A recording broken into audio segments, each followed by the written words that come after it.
राना साहब, अल्लाह पाक आपको सेहत दे, दुआ गो हूँ आपके लिए। कुछ अपने लफ्ज़ों में बता दें कि क्या हुआ, फिर क्या प्रोसीजर हुआ हॉस्पिटल के अंदर और अब आप कैसे हैं? जी बड़ी मेहरबानी।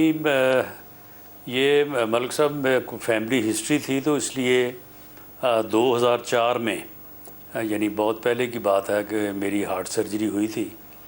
तो उसके बाद फिर उसकी डेंटिंग पेंटिंग जो है वो दूसरे या तीसरे साल जो है ना एक जर्नल जो है वो सारा चेकअप होता है। तो उस हिसाब से जो है वो ये ड्यू था तकरीबन पिछले 2-3 माह से। तो उसके लिए मैं एडमिट हुआ था AFIC में। तो उसी दौरान मेरा ख़्याल है कि किसी मेहरबान ने वो मेरी जो तस्वीर थी ऑपरेशन थिएटर से, तो वो उन्होंने सोशल मीडिया पे लगा दी। वरना मैं तो वज़ीर-ए-आज़म साहब क्योंकि बैरून मुल्क गए थे, तो मैंने तो ये दाव ही लगाया था कि मैं खामोशी से जाऊंगा और खामोशी से जो है मैं वापस आ जाऊंगा।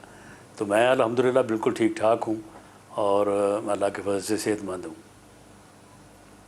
अल्लाह आपको खैरियत से रखे। वहाँ हॉस्पिटल के अंदर आपको पेस मेकर डाला गया शायद? नहीं, वो मेरी जो को हार्ट बीट का इस दफ़ा वो कह रहे थे कि वो को उसकी स्पीड जो है ना वो ओवर हो जाती है।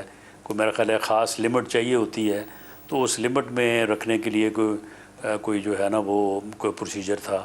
तो उस हिसाब से उसकी डिटेल में तो खैर मैं नहीं गया, लेकिन डॉक्टर साहब का ये कहना था कि वो को वैसे वो कहते थे कि ये कोई एज सच कोई डेंजरस नहीं है, लेकिन बहरहाल फिर भी for the safety of life जो है कि आदमी किसी वक्त भी किसी कैफियत में जो है वो ये जो रिदम जिसको कहते हैं, तो ये अगर फास्ट हो जाए तो उसको जो है ना ये वायर जो है वो फिर कंट्रोल करती है।